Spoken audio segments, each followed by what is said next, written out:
अपना अपना वनवास। एक बड़े महानगर से दूसरे महानगर में स्थानांतरण होने के बाद मैं अपने कमरे में सामान जमा रही थी। दरवाजे की घंटी बजी। कौन है, यह सवाल पूछते हुए मैंने दरवाज़ा खोला तो सामने एक अल्ट्रा मॉडर्न महिला खड़ी थी।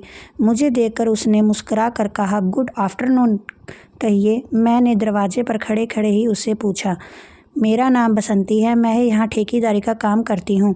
उसने मुझे बताया, लेकिन ठेकेदार से मेरा क्या रिश्ता, यह क्यों आई है? ऐसे कई सवाल मेरे दिमाग में आ रहे थे। मैं कुछ पूछती उसके पहले ही उसने कहना जारी रखते हुए बताया, आपको किसी काम करने वाली महिला की ज़रूरत हो तो मैं उसे भेज सकती हूँ। मैंने सोचा चलो अच्छा हुआ, बिना खोजे मुझे घर बैठे काम वाली मिल रही है। मैंने कहा ज़रूरत तो है, पर मेरे वाक्य पूरा भी नहीं हुआ था कि वह कहने लगी, बर्तन साफ़ करने के लिए, झाड़ू पोछा करने के लिए, खाना बनाने के लिए, बच्चों को संभालने के लिए।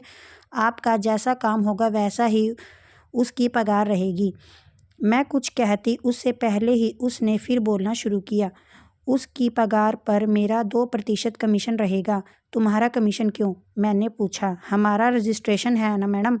जिस काम वाली को हम आपके पास भेज रहे हैं उसके द्वारा कभी कोई नुकसान हो या कोई घटना दुर्घटना होगी तो उसकी जिम्मेदारी हमारी होगी।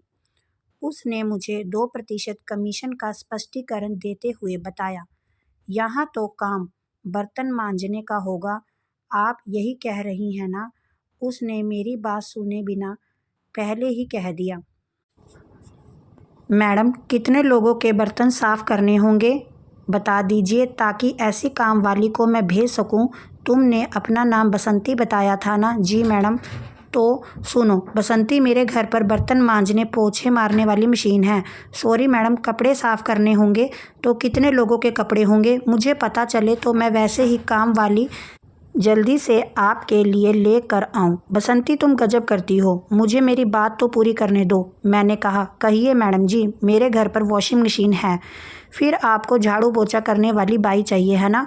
बिल्कुल नहीं। उसने यह सुना तो उसे बहुत आश्चर्य हुआ। कहने लगी, कपड़े धोने वाली नहीं, बर्तन मांजने वाली नहीं, झाड़ू पोछा वाली नहीं, तो फिर मैडम जी? क्योंकि मेरे घर पर वैक्यूम क्लीनर है बसंती। फिर खाना बनाने के लिए? उसने हताश से अंतिम आशा का तीर छोड़ते हुए पूछा। नो बसंती, खाना बनाने के लिए भी नहीं, क्योंकि मैं पैक फूड लेती हूँ और आटा गूंदने के लिए, रोटी बनाने की मेरे पास मशीन है। मैंने विजय मुस्कान के साथ कहा। उसके चेहरे पर परेशानी झलक रही थी। उसकी समझ में नहीं आ रहा था कि आखिर इस नए घर से उसे 2% की आमदनी होने वाली थी, उसका क्या होगा। उसने हताशा भरे स्वर से कहा, मैडम जी, मुझे कुछ समझ नहीं आ रहा है कि जब सब कुछ की ही मशीन आपके पास है तो आखिर आपको काम वाली महिला क्यों चाहिए? उसका तो कोई उपाय है ही नहीं। मुझे भी हंसी आ गई। मुझे हंसता देखकर उसकी उत्सुकता और बढ़ गई। उसने बड़े आदर के साथ पूछा, मैडम जी बताइए तो फिर वहाँ यह क्या काम करेगी? कुछ देर चुप रही मैं। उसने अंतिम उत्तर खोजकर फिर कहा, समझ गई। क्या समझी? घर की रखवाली के लिए चाहिए? नहीं, बच्चों की देखभाल के लिए। नो बसंती, मैंने अभी शादी भी नहीं की है। तो मैडम जी फिर आप ही बता दें, आपको काम वाली क्यों चाहिए? अब मैंने उसे बताना उचित समझा।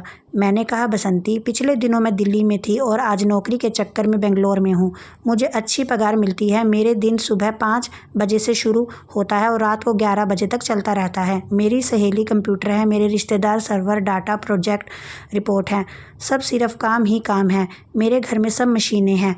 मुझे एक महिला की ज़रूरत है जो मेरे खाली समय में मुझसे बातचीत कर सके, मुझे इस बात का एहसास कराते रहे कि मैं भी इंसान हूँ, मैं भी जिंदा हूँ, मैं मशीन नहीं, समाज का अंग हूँ। मैंने उसे विस्तार से अपनी पीड़ा बताई। मेरी बात सुनकर वह ठगी सी रह गई। उसने आगे बढ़कर मुझसे कहा, मैडम जी, आपको ऐसी काम करने वाली महिला मैं नहीं दिला पाऊंगी। कहकर वह कमरे से निकल गई। मुझे लगा सबको अपने अपने एकांत का वनवास खुद ही भोगना होता है। मैं फिर अपने कमरे का सामान जमाने में लग गई। फ्रेंड्स, आपको ये कहानी कैसी लगी कमेंट में ज़रूर बताएं।